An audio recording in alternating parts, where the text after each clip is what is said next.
إن الحمد لله وحده والصلاة والسلام على من لا نبي بعد أما بعد فإن خير الحديث كتاب الله وخير الهدي هدي محمد صلى الله عليه وسلم وشر الأمور محدثاتها وكل محدثة بدعة وكل بدعة ضلالة وكل ضلالة في النار أعوذ بالله من الشيطان الرجيم بسم الله الرحمن الرحيم وأن المساجد الله فلا تدعوا مع الله أحدا الآية وقال الله تعالى في موضع آخر إنما يأمر مساجد الله من آمن بالله واليوم الآخر وأقام الصلاة وآتى الزكاة ولم يخشى إلا الله فعسى أولئك أن يكونوا مهتدون القرآن عن أبي قتادة رضي الله تعالى عنه قال قال رسول الله صلى الله عليه وسلم إذا دخل أحدكم المسجد فليركع ركعتين قبل أن يجلس رواه البخاري والمسلم উপস্থিত শ্রদ্ধেয় সম্মানিত আজকের পবিত্র জুমার দিনের মুসল্লি ভাতৃবৃন্দ, সমস্ত প্রশংসা, সমস্ত তারিফ, সমস্ত গুণগান সে মহান রব্বুল আলামিনের জন্য, যে মহান রব্বুল আলামিনের অশেষ দয়ায়, অশেষ কৃপায় শত ব্যস্ত থাকার সত্ত্বেও আমরা সলাতুল জুমা আদায় করতে আসতে পেরেছি। তাই আমরা সংক্ষেপে বলে থাকি আলহামদুলিল্লাহ। তারপরে পরে আমাদের নবী, বিশ্বের নবী, মা আমিন আল্লাহ মুরুদুলাল তাজদারে মাদানী আহমদ মুস্তফা মোহাম্মদ মুস্তফা সকলে বলুন সাল্লাল্লাহু আলাইহি ওয়াসাল্লাম। তিনার প্রতি দুরুদ ও সালাম বিবর্ষিত হোক। আল্লাহুম্মা সাল্লি আলাইহি আল্লাহুম্মা বারিক আলাইহি।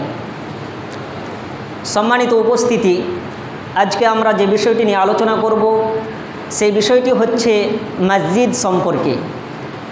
এই মসজিদের কি ফজিলত রয়েছে, এই মসজিদের কি গুরুত্ব রয়েছে, এই মসজিদের কি তাৎপর্য রয়েছে এবং এই মসজিদে আমাদের করণীয় কি এবং বর্জনীয় কি, এ সম্পর্কে এক গুরুত্বপূর্ণ আলোচনা করব ইনশাআল্লাহ। ওয়া মা তাওফিকি ইল্লা বিল্লাহ আলাইহি তাওয়াক্কালতু ওয়া ইলাইহি উনীব। সম্মানিত উপস্থিতি, এই বিষয়টিকে আমি তিনটা ভাগে নির্ধারণ করেছি।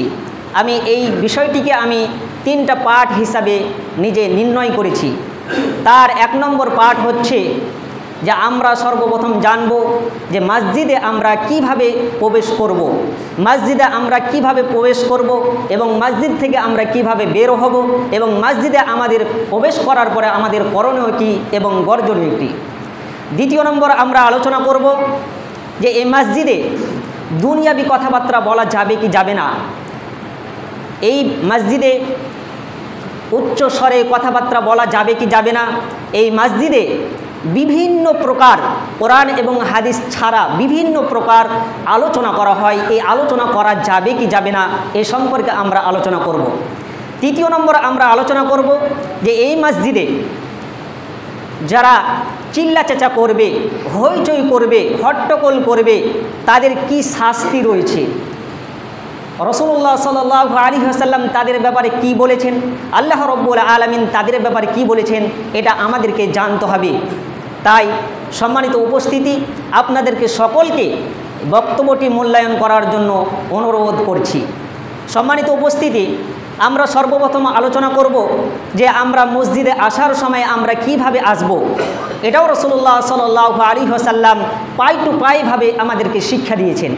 আমরা মসজিদে আসব কিভাবে, মসজিদে ঢোকার সময় আমরা কোন পা আগে দেব, এটাও রাসূলুল্লাহ সাল্লাল্লাহু আলাইহি ওয়াসাল্লাম বলে দিয়েছেন। তো রাসূল করিম সাল্লাল্লাহু আলাইহি ওয়াসাল্লাম বলেন, আন উসাইদ রাদিয়াল্লাহু তাআলা আনহু قال قال رسول الله صلى الله عليه وسلم إذا دخل أحدكم المسجد فليقول اللهم افتح لي أبواب رحمتك। উসাইদ রাদিয়াল্লাহু বর্ণিত, তিনি বলেন রাসূল করিম সাল্লাল্লাহু আলাইহি ওয়াসাল্লাম বললেন, ইদা দাখালা আহাদুকুমুল মসজিদ, তোমাদের মধ্যে কেউ যখন মসজিদে প্রবেশ করবে, যখন মসজিদে আসবে তখন বলবে ফাকুল, তখন বলবে আল্লাহুম্মা আফতাহলি আবওয়াবা রাহমাতিকা, এর অর্থ হচ্ছে, হে আল্লাহ, তুমি তোমার কাছে আমি তোমার রহমতের দরজাসমূহ আমার জন্য খুলে দাও। আপনি বলছেন, আল্লাহকে ঢোকার সময় বলছেন, হে আল্লাহ, তুমি আমার জন্য তোমার রহমতের যত দরজা রয়েছে সমস্ত দরজাকে উন্মুক্ত করে দাও, খুলে দাও। তাহলে কত সুন্দর রাসূল সাল্লাল্লাহু আলাইহি ওয়াসাল্লাম আমাদেরকে দোয়া শিক্ষা দিয়েছেন। তারপর রাসূল করিম সাল্লাল্লাহু আলাইহি ওয়াসাল্লাম বললেন, ওয়াইদা খারাজা, যখন মসজিদ থেকে বেরিয়ে যাবে, যখন মসজিদের সমস্ত কাজ হয়ে যাবে, মসজিদের সালাত সম্পন্ন হয়ে যাবে, মসজিদের তাসবিহ তাহলিল জিকির আজকার হয়ে যাবে, তখন সে বলবে ফাকুল, তখন বলবে আল্লাহুম্মা ইন্নী আসআলুকা মিন ফাজলিকা। সে বের হওয়ার সময়তে বলবে, হে আল্লাহ, তোমার এতক্ষণ আমি ইবাদত করলাম, তোমার আমি দাসত্ব করলাম, তোমার আমি এতক্ষণ সময় ধরে আমি তাসবিহ তাহলিল করলাম, জিকির আজকার করলাম, হে রব্বুল আলামিন, এবার তোমার কাছে আমি এটা চাইছি, তুমি আমার ওপর অনুগ্রহ করো, আমার ওপর দয়া করো। আমি এতক্ষণ পর্যন্ত সালাত আদায় করলাম, তারপরে এবার আমি বেরিয়ে চলে যাব। আমি বাড়ি যাওয়ার পরে আমি চাষবাস করব, আমি খেতে খামারে কাজ করব, আমি ব্যবসা বাণিজ্য করব, আমি বিভিন্ন কলকারখানায় আমি কাজ করব। হে রব্বুল আলামিন, তুমি আমার এই কাজে তুমি সফলতা দান করিও, সেই কাজকে আমরা যেন সাকসেস হয়ে যাই। এই রকমভাবে আপনি আল্লাহর কাছে দোয়া করছেন। তাই রাসূল করিম সাল্লাল্লাহু আলাইহি ওয়াসাল্লাম কত সুন্দরভাবে আমাদেরকে শিষ্টাচার শিখিয়ে দিয়েছেন, কত সুন্দরভাবে আদব শিখিয়ে দিয়েছেন যে আমরা মসজিদে আসবো কিভাবে, মসজিদে ঢোকার সময় কোন পা দিয়ে ঢুকতে হবে, তারপরে বের হব। এটাও রাসূলুল্লাহ সাল্লাল্লাহু আলাইহি ওয়াসাল্লাম আমাদেরকে এ টু জেড শিক্ষা দিলেন। এবারে আমরা মসজিদে ঢুকলাম, তো ঢোকার পরে আমরা কি করব? সরাসরি কি আমরা মসজিদে বসে যাব, না আমাদের কিছু করণীয় আছে? এই ব্যাপারে রাসূল করিম সাল্লাল্লাহু আলাইহি ওয়াসাল্লাম বলেন, عن أبي قتادة رضي الله تعالى عنه قال قال رسول الله صلى الله عليه وسلم إذا دخل أحدكم المسجد فليركع ركعتين قبل أن يجلس। হযরত আবু কাতাদা রাদিয়াল্লাহু আনহু বর্ণিত, তিনি বলেন রাসূল করিম সাল্লাল্লাহু আলাইহি ওয়াসাল্লাম বললেন, ইযা দাখালা আহাদুকুমুল মসজিদ, তোমাদের মধ্যে কোনো ব্যক্তি যখন মসজিদে প্রবেশ করবে, যখন তোমাদের ব্যক্তি কোনো মসজিদে প্রবেশ করবে, আসতে গেলে মসজিদে বসা লাগে, তার জন্য কি করবে? কাবলা আই ইয়াজলিস, বসার পূর্বে যেন রাকাতাইনি, সে যেন 2 রাকাত সালাত আদায় করে নেয়। এটা আল্লাহর আদেশ, এটা আল্লাহর নির্দেশ, এটা আপনাকে পঙ্খানুপঙ্খভাবে আদায় করতে হবে। এটা আপনাকে জোরালোভাবে আল্লাহ রাব্বুল আলামিন আদেশ করছেন। এটা অনুমতি, আপনি আল্লাহর কাছে অনুমতি চাইছেন যে আপনি 2 রাকাত সালাত আদায় করলেন। আল্লাহ রাসূল সাল্লাল্লাহু আলাইহি ওয়াসাল্লাম বলেছেন, আপনি যখন কোনো বাড়িতে যাবেন, তার বাড়িতে যাওয়ার সময় আপনাকে অনুমতি নিতে হবে। আপনাকে অনুমতি এটাও শিক্ষা দিয়েছেন যে আপনি কারো বাড়ি যদি যান, তাহলে আপনাকে সর্বপ্রথম সালাম দিতে হবে। সেই ব্যক্তি সালাম যদি উত্তর না দেয়, জবাব যদি না আসে, তাহলে আপনাকে দ্বিতীয়বার আবার সালাম দিতে হবে। দ্বিতীয়বারও যদি না আসে, তৃতীয়বার আপনাকে দিতে হবে। তৃতীয়বারও যদি সালামের উত্তর না আসে, তাহলে আপনাকে সেখান থেকে ফিরে চলে আসতে হবে। আপনি তার কাছে অনুমতি চাইছেন, তার কাছে আপনি পারমিশন চাইছেন তার বাড়িতে ঢোকার জন্য। ঠিক অনুরূপভাবে আপনি যখন এই মসজিদে ঢুকবেন, তখন এটা আপনাকে পারমিশন চাইতে হবে আল্লাহ রাব্বুল আলামিনের নিকট। আল্লাহ রাব্বুল আলামিনকে বলতে হবে। আল্লাহ রাব্বুল আলামিনের পারমিশন হচ্ছে এটাই যে আপনাকে 2 রাকাত সালাত আদায় করতে হবে। 2 রাকাত সালাত আদায় করতে হবে, যে কোনো বাধ্যতামূলক। কিন্তু আমাদের সমাজের মধ্যে অনেক মানুষ কি করে, সর্বপ্রথম আসে মসজিদে, তারপরে বসে, তারপরে সালাত আদায় করে না। রাসূল করিম সাল্লাল্লাহু আলাইহি ওয়াসাল্লামের স্পষ্ট হাদিস থেকে আমরা বুঝতে পারলাম, যখন আমরা মসজিদে প্রবেশ করব, তখনই আমাদেরকে 2 রাকাত সালাত আদায় করতে হবে। 2 রাকাত সালাত আদায় করতে হবে, এটা আল্লাহর আদেশ, এটা আপনাকে বাধ্যতামূলক করে দিয়েছে। এখানে আপনাদের প্রশ্ন জাগতে পারে যে 3 সময় যে সালাত হারাম, 3 সময়ে সালাতকে হারাম করা হয়েছে, তাহলে সেই টাইমে কি করা হবে? সেই টাইমও আপনাকে কি করতে হবে? সালাত আদায় করতেই হবে।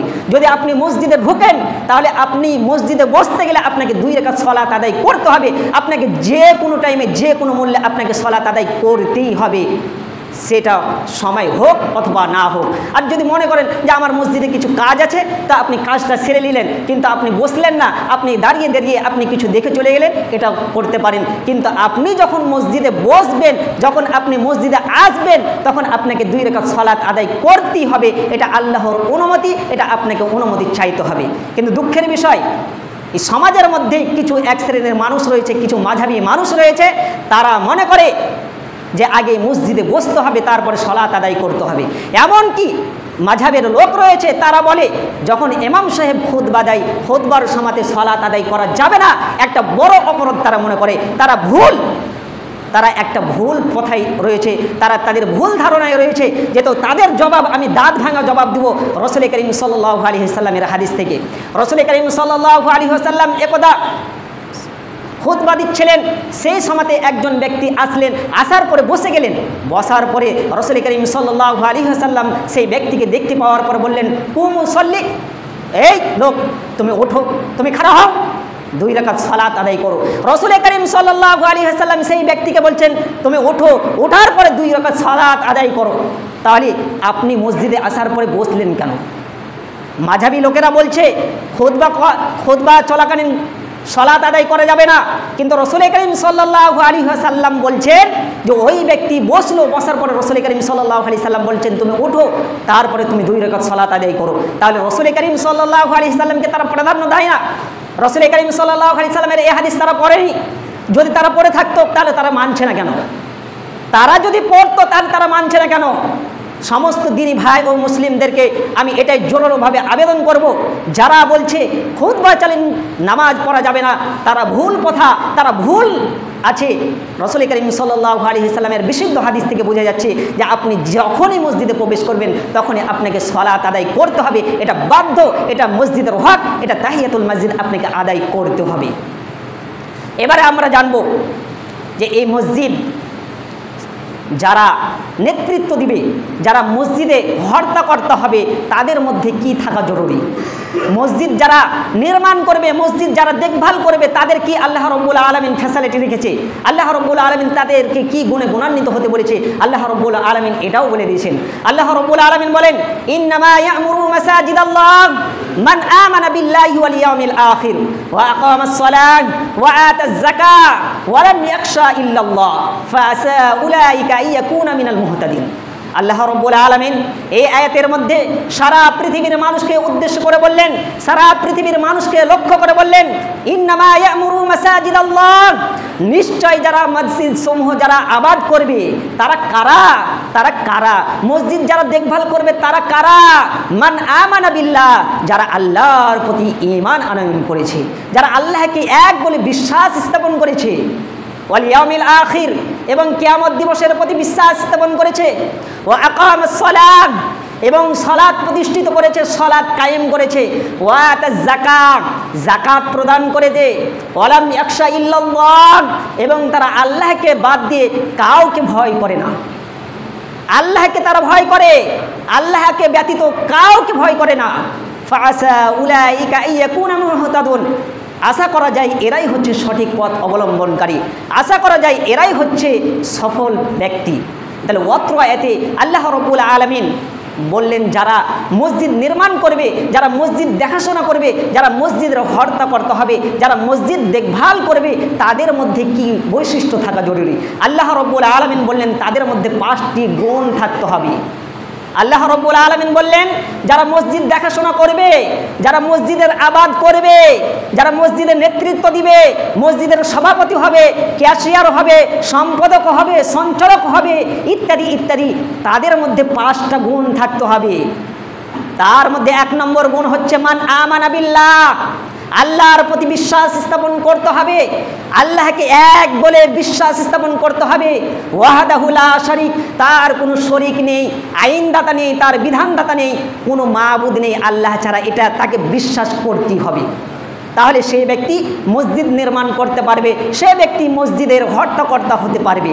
2 নম্বর আল্লাহ রাব্বুল আলামিন বললেন ওয়াল ইয়াউমিল আখির, কিয়ামত দিবসের প্রতি বিশ্বাস স্থাপন করবে, কিয়ামত দিবসের প্রতি বিশ্বাস স্থাপন করবে, হায়াতের প্রতি, তাকদীরের প্রতি, তার তাকদীরের ভালো মন্দর প্রতি বিশ্বাস স্থাপন করবে।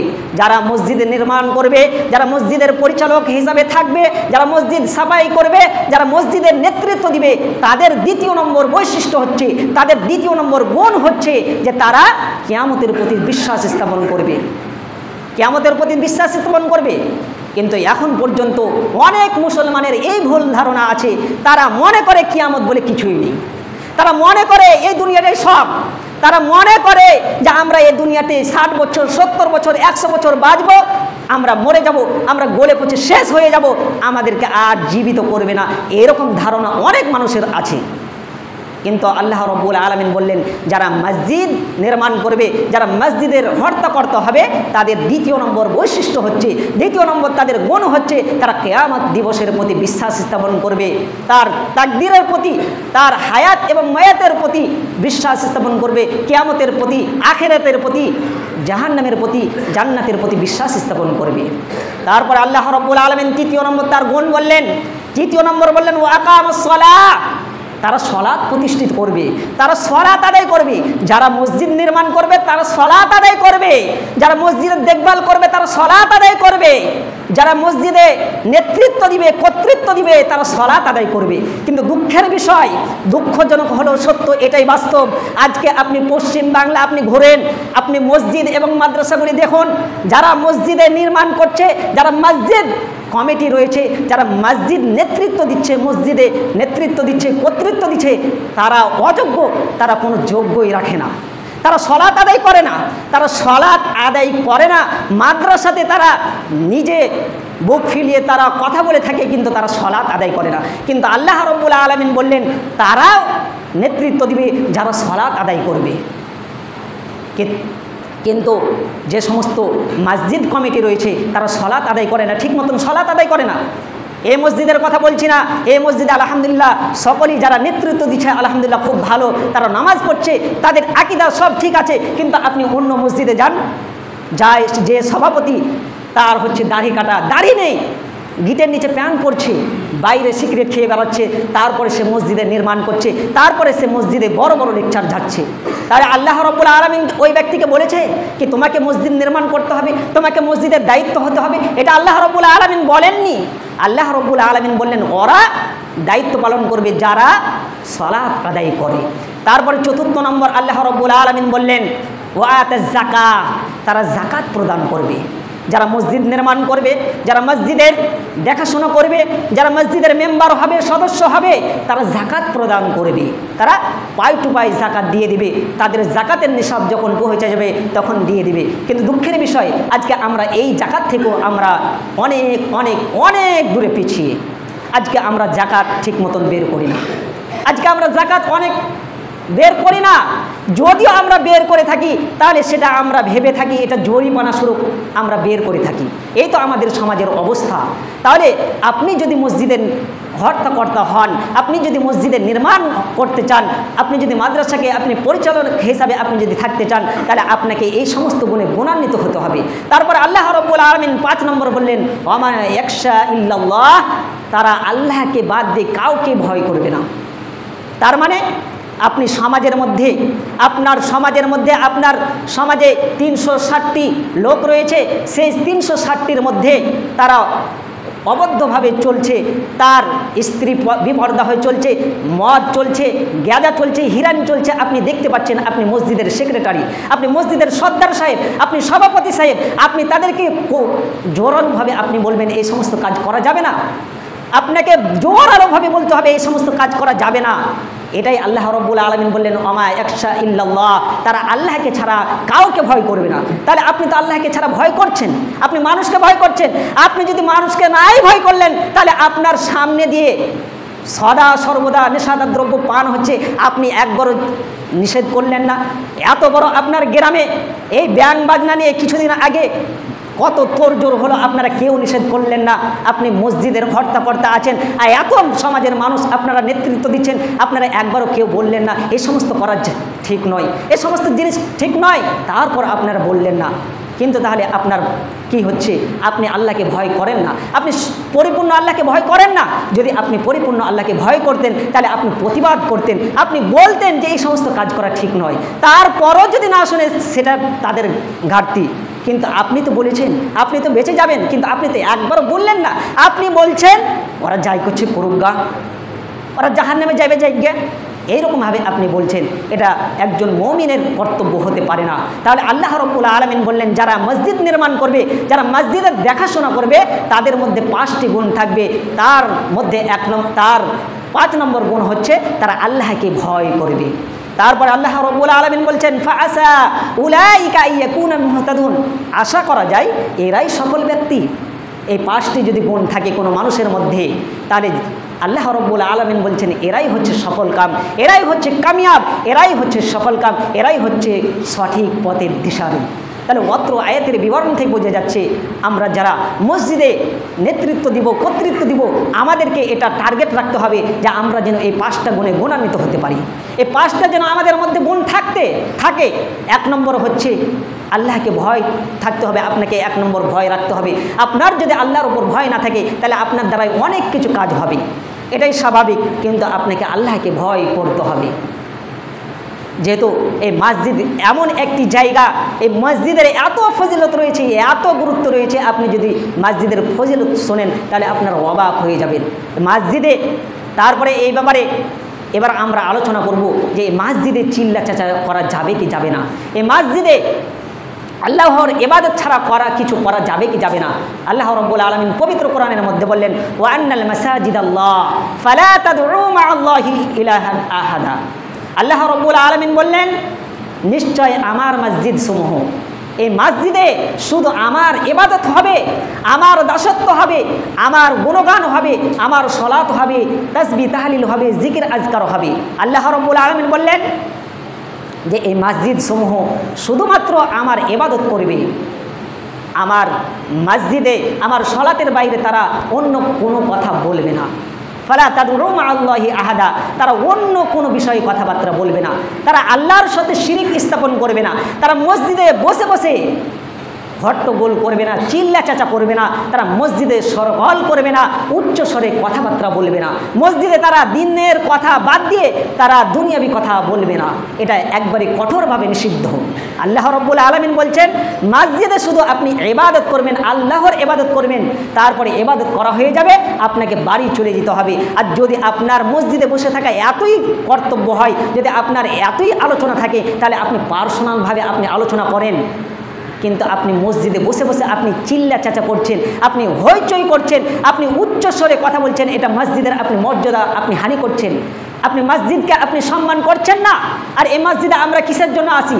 আল্লাহকে সিজদা করার জন্য, আল্লাহকে সন্তুষ্টি করার জন্য। তাহলে এই মসজিদটা হচ্ছে আল্লাহর, তাহলে আল্লাহর ঘরে এসে আমরা আলতু ফালতু কথা বলবো কেন? আমরা আল্লাহর ঘরে এসে হইচই করবো কেন? আল্লাহর ঘরে এসে আমরা এক অপরে ঝামেলা করবো কেন? এই আল্লাহর ঘরে আমরা গিবাদ পরনিন্দা পরচর্চা করবো কেন? আমরা এই আল্লাহর ঘরে আমরা দুনিয়াবি কথাবার্তা বলবো কেন? কিন্তু দেখুন সালাত আদায় করার পরে আধা ঘন্টা, 1 ঘন্টা, 2 ঘন্টা ধরে দুনিয়াবি কথাবার্তা বলেই যাচ্ছে। তারা বলে থাকছে যে এই বছরে তোমার ফসল কতটি হলো, কত ধান হলো, কত গম হলো, কত ভুট্টা হলো, এইরকমভাবে এই মসজিদে তারা বিভিন্ন রকম তারা বলে থাকে। এই সমস্ত নাজায়েজ হারাম, এটা বলা যাবে না, যেহেতু অত্র আয়াতের বিবরণ থেকে বোঝা যাচ্ছে। যেহেতু দেখুন আপনি সালাত আদায় করতে এসেছেন, সালাত আদায় করতে এসে আপনি এক জায়গায় আপনি একটা পাশে মোবাইল রেখে দিয়েছেন, মোবাইলটা রাখার পরে আপনি সালাত আদায় করছেন, সালাত আদায় করতে করতে সালাত আদায়ের আপনার কমপ্লিট হয়ে গেল, সালাত কমপ্লিট হয়ে গেল, তারপরে আপনি দেখছেন মোবাইলটা পাচ্ছেন না, আর খুঁজে মোবাইলটা পাচ্ছেন না। তো এই মোবাইলটা আপনি খোঁজ করছেন মসজিদে, আপনি মোবাইলটা খোঁজ করছেন, তখন রাসূল সাল্লাল্লাহু আলাইহি ওয়াসাল্লাম বলছেন লা রাদ্দাহা, যে ব্যক্তি শুনবে এবং যারা দেখবে যে মসজিদে খোঁজ করছে, সে যেন তার জন্য বদদুয়া দেয়, অর্থাৎ অত্র হাদিসের বিবরণ থেকে বোঝা যাচ্ছে যে আপনি মসজিদে কোনো হারানো বস্তু খুঁজতে পাবেন না। আল্লাহ রাসূল সাল্লাল্লাহু আলাইহি সাল্লাম বদদুয়া দিয়েছেন যে আপনার মোবাইল যেন না পায়, এইরকমভাবে আল্লাহ রাসূল সাল্লাল্লাহু আলাইহি সাল্লাম বলেছেন। তাহলে আপনি এটা একটু চিন্তা করুন যে আপনি নামাজ পড়ার পরে আপনি গোল মিটিং করছেন, আপনি হইচই করছেন, আপনি চিল্লা চাচা করছেন, এত চিল্লা চাচা করছেন বিশৃঙ্খলা হয়ে যাচ্ছে, তাহলে এটা কি কোনো ভালো মানুষের কাম্য হতে পারে? এটা একজন ইমানদারের কাম্য হতে পারে, একটা মুমিনের কাম্য হতে পারে? এটা মুমিনের কাম্য হতে পারে না, এটা ভালো মানুষের এটা কথাবার্তা হতে পারে না। অতএব সম্মানিত উপস্থিতি, সম্মানিত বাবজি ও ভাইরা, আপনাদেরকে অনুরোধ করব আপনারা সালাত আদায় করতে আসবেন, সুন্দরভাবে আসবেন, আসার পরে সালাত কমপ্লিট হয়ে যাবে, আপনারা বাড়ি চলে যাবেন আপন আপন। যদি আপনাদেরকে এত জরুরি কথা থাকে তাহলে আপনারা পার্সোনাল রূপে আপনারা আলোচনা করুন, মসজিদ ব্যতীত আপনি মসজিদে আপনি আলোচনা করবেন না, এটা আপনাদেরকে অনুরোধ করলাম, আপনাদেরকে অনুরোধ করে যাচ্ছি, আপনারা মসজিদে হইচই করবেন না, করবেন না, করবেন না, হারাম হারাম হারাম। যেহেতু আপনাকে একটি হাদিস শোনাই তাহলে আপনারা বুঝতে পারবেন। সাঈদ ইবনে ইয়াজিদ রাদিয়াল্লাহু হতে বর্ণিত, তিনি বলেন যে একদা আমি মসজিদে শুয়েছিলাম, সেই সময়তে একজন ব্যক্তি আমাকে কঙ্কর মারল, একটি পাথর মারল। তো পাথর মারার কারণে আমার ঘুম ভেঙে গেল। আমি ঘুম থেকে উঠলাম, ওঠার পরে দেখলাম যে কোনো মানুষ মারেনি, কোনো সাধারণ মানুষ মারেনি। সেই রাবি বলছেন কোন সাধারণ মানুষ মারেনি। কে মেরেছে? ওমর রাদিয়াল্লাহু তাআলা আনহু কঙ্করটি মেরেছে। মারার পরে সেই ব্যক্তিকে বলছে ওই পাশে দুইজন ব্যক্তি আছে, ওই ব্যক্তি দুইজনকে ডেকে নিয়ে এসো। ডেকে নিয়ে আসা হলো। তারপরে তাদেরকে জিজ্ঞাসা করা হলো। ওমর রাদিয়াল্লাহু তাআলা আনহু বলছেন, তোমাদের বাড়ি কোথায়, তোমাদের ঘর কোথায়, তোমরা কোন গোত্রের মানুষ, তোমার শহর কোথায়, তোমার গ্রাম কোথায়? তখন সেই দুইজন ব্যক্তি বলল, আমরা হচ্ছি তায়েববাসী, আমাদের বাড়ি হচ্ছে তায়েব। তখন ওমর রাদিয়াল্লাহু তাআলা আনহু বলছেন যে তোমরা যদি তায়েববাসী না হতে, তোমরা যদি মদিনাবাসী হতে তাহলে তোমাদেরকে এত শাস্তি দিতাম, কঠিন শাস্তি দিতাম। কেন? তোমরা মসজিদে হইচই করছিলে, তোমরা মসজিদে উচ্চ স্বরে কথাবার্তা বলছিলে। তাহলে অত্র হাদিসের বিবরণ থেকে আমরা কি বুঝতে পারলাম? অত্র হাদিসের বিবরণ থেকে এটাই বোঝা যাচ্ছে যে আপনি মসজিদে উচ্চ স্বরে কথা বলতে পারবেন না, আপনি মসজিদে আলতো ফালতো কথা বলতে পারবেন না। আপনি গায়ের জোরে আপনি বলছেন, বলেন গা, আমার কথা আপনারা রাগ করবেন, আপনারা বলবেন মৌলভী সাহেবকে আমরা খাওয়াচ্ছি, পড়াচ্ছি, আমরা থাকাচ্ছি, তারপরে আমাদের বিরুদ্ধে এত বড় কথা যে না, এটা আমার বাপের কথা নয়, এটা আমার পকেটের কথা নয়, এটা স্বয়ং রাসূলুল্লাহ সাল্লাল্লাহু আলাইহি ওয়াসাল্লামের কথা, আল্লাহর কথা। এটা আমি কোনোদিন, এতদিন পর্যন্ত আমি খুতবা দিচ্ছি, আমার নিজস্ব কথা আমি কোনোদিন বলিনি। ইনশাআল্লাহ কিয়ামত পর্যন্ত আমি নিজস্ব কথা একদিনও বলবো না। আমার হায়াত অবধি সময় থাকলো, আমি হায়াতে যতদিন বাঁচবো আমার নিজস্ব কথা একদিনও বলবো না ইনশাআল্লাহ। যতদিন আমি বেঁচে থাকবো কোরআন এবং হাদিসের অনুবাদ করব, এইরকমভাবে আপনাদেরকে দাওয়াত দেবো ইনশাআল্লাহ। আপনি আমার ওপর রাগ করেন আর আপনি ঝাল করেন, যেটাই করেন না কেন আপনি করতে পারেন, আমার কোনো যায় আসে না। যেহেতু আল্লাহ রব্বুল আলামিন বলেছেন সঠিক কথা বলতে হবে। যারা ইমানদার আল্লাহকে ভয় করবে, আর ভয় যদি করা হয় তাহলে আপনাকে আমি একটা দেখছি অন্যায় কাজ করছেন আর আমি বাধা দিব না, এটা হয়? অন্যায় আপনি কাজ করছেন, আপনি মসজিদে হইচই করছেন আর আমি বাধা দিচ্ছি, তারপর আপনি শুনছেন না, সেটা আপনার ব্যক্তিগত ব্যাপার। আপনি গালাত করছেন, আপনার এটা অভ্যাসটাকে আপনাকে পরিত্যাগ করতে হবে। যাই হোক, আপনি মসজিদে যদি বসে আলোচনা করেন, উচ্চস্বরে কথা বলেন, তাহলে ওমর রাদিয়াল্লাহু তাআলা আনহু বললেন তোমাকে কঠিন শাস্তি দিতাম। তাহলে বোঝা যাচ্ছে যে তারা ইসলাম সম্পর্কে অত পারদর্শী ছিল না। মসজিদের কি মর্যাদা, মসজিদের কি গুরুত্ব, তাৎপর্য তারা জানতো না। তার জন্য ওমর রাদিয়াল্লাহু তাআলা আনহু তাদেরকে ছেড়ে দিলেন। তারপরে বললেন যদি তোমরা মদিনাবাসী হতে তাহলে তোমাদেরকে কঠিন শাস্তি দিতাম। তোমরা উচ্চ স্বরে এই মসজিদে কথাবার্তা বলেছো, নাবিজির মসজিদে তোমরা কথাবার্তা বলেছো, তার জন্য তোমাদেরকে শাস্তি দিতাম, এত শাস্তি দিতাম, দৃষ্টান্তমূলক তোমাদেরকে শাস্তি দিতাম। তাহলে বোঝা যাচ্ছে যে মসজিদে আপনি যদি অহেতুক কথাবার্তা বলেন, ফালতু যদি কথাবার্তা বলেন, তাহলে আপনার জন্য শাস্তি অবধারিত। আপনি গায়ের জোরে আপনি বলতে পারেন, আমার কথা আপনি খারাপ নিতে পারেন, আপনি আমার কথা মানতেও পারেন, না মানতে পারেন, এটা আমার বলার কর্তব্য। আপনাকে আমি বললাম, আপনাদেরকে সকলকে আমি ভালোবাসি, আমার অন্তরস্থল থেকে আপনাদেরকে শ্রদ্ধা করি, ভালোবাসি। আপনারা বুদ্ধিমান মানুষ, আপনারা জ্ঞানীগুণী মানুষ, আপনাদেরকে আমি খাটো করছি না, ছোট করছি না। আপনাদেরকে আমি এটাই পরামর্শ দিচ্ছি, আপনাদেরকে এটাই অনুরোধ করছি যে আপনারা আজ থেকে মসজিদে হট্টগোল করবেন না, আজ থেকে মসজিদে আপনারা চিল্লা চাচা করবেন না।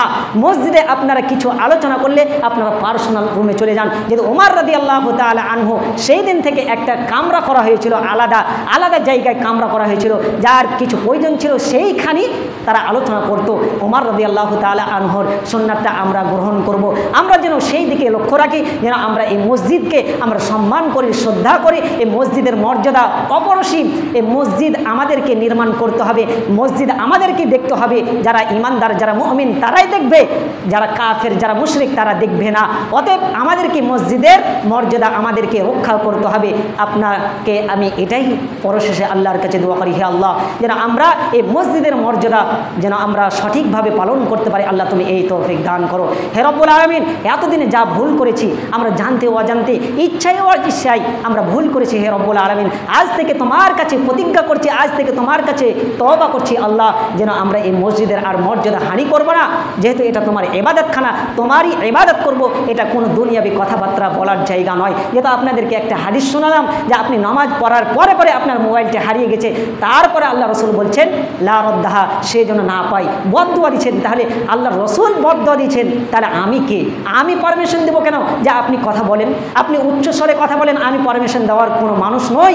অতএব আপনাদেরকে এটাই বলবো, পরশেষে এটাই আপনাদেরকে আবার আবেদন করব, অনুরোধ করব, আপনারা মসজিদে হট্টগোল করবেন না, চিল্লা চাচা করবেন না, ঝামেলা করবেন না, এটা আমার অনুরোধ থাকলো। যাই হোক, পরশেষে আল্লাহর কাছে দোয়া করি, হে আল্লাহ এতক্ষণ পর্যন্ত কোরআন এবং হাদিসের যে আলোচনা হলো, আল্লাহ তুমি আমাদেরকে সঠিকভাবে অনুধাবন করার তৌফিক দান করো, সঠিকভাবে যেন আমরা মেনে চলতে পারি। আল্লাহ তুমি এই তৌফিক দান করো। হে রব্বুল আলামিন, যেন আমরা মসজিদকে খুব শ্রদ্ধা করতে পারি, সম্মান করতে পারি। আল্লাহ তুমি এই তৌফিক দান করো এবং এই মসজিদে যেন আমরা পরিষ্কার পরিচ্ছন্ন যেন আমরা রাখতে পারি। আল্লাহ তুমি আমাদেরকে সকলকে সমত দাও, তৌফিক দান করো সকল। আল্লাহুম্মা আমিন। হে রব্বুল আলামিন, যারা মারা গেছে তুমি তাদের কবরের আযাবকে বন্ধ করে দাও। হে রব্বুল আলামিন, কবরের মধ্যে তারা কি অবস্থায় আছে আমরা জানি না। হে রব্বুল আলামিন, তুমি ভালো জানো। তাদের কবরে যদি গ্রেফতার হয়ে থাকে তাহলে তুমি তাদেরকে গ্রেফতার থেকে অব্যাহত দান করো, তুমি তাদেরকে কবরের আলোকিত করে দাও, তুমি তাদের কবরের নূরে নূরান্বিত করে দাও, তুমি তার সমস্ত গুনাহ খাতা মাফ করে দাও, তুমি তাদেরকে জান্নাতুল ফেরদাউস দান করো সকল। আল্লাহুম্মা আমিন। হে রব্বুল আলামিন, যারা এই পৃথিবীর বুকে অসুস্থ তুমি তাদেরকে সুস্থতা দান করো, তুমি আরোগ্য দান করো। হসপিটালে অসুস্থ তুমি তাদেরকে আরোগ্য দান করো, তুমি তাদেরকে শিফা দান করো। আযহিল বাস রব্বান নাস ইশফি আনতা শাফি লা শিফা ইল্লা শিফাউকা শিফান লা ইগাদিরু সাকামা। হে রব্বুল আলামিন, আমার একজন বাবজি খুব অসুস্থ, 15 দিন হয়ে অসুস্থ, সিরাজ চাচা তিনি অসুস্থ। হে রব্বুল আলামিন, তোমার কাছে ফরিয়াদ করি, তোমার কাছে দোয়া চাই। হে রব্বুল আলামিন, সেই ব্যক্তিকে তুমি আরোগ্য দান করো, সেবা দান করো, যেন 5 ওয়াক্তের মসজিদে নামাজ পড়ছিল সেই 5 ওয়াক্ত যেন মসজিদে এসে নামাজ পড়তে পারে। আল্লাহ তুমি এই তৌফিক দান করো সকল। আল্লাহুম্মা আমিন। এ দাবি এ দোয়া রেখে এখানে সংক্ষিপ্ত আলোচনা শেষ করছি। সুবহানাকাল্লাহুম্মা ওয়া বিহামদিকা আশহাদু আল্লা ইলাহা ইল্লা আনতা আস্তাগফিরুকা ওয়া আতুবু ইলাইক। আসসালামু আলাইকুম ওয়া রাহমাতুল্লাহ।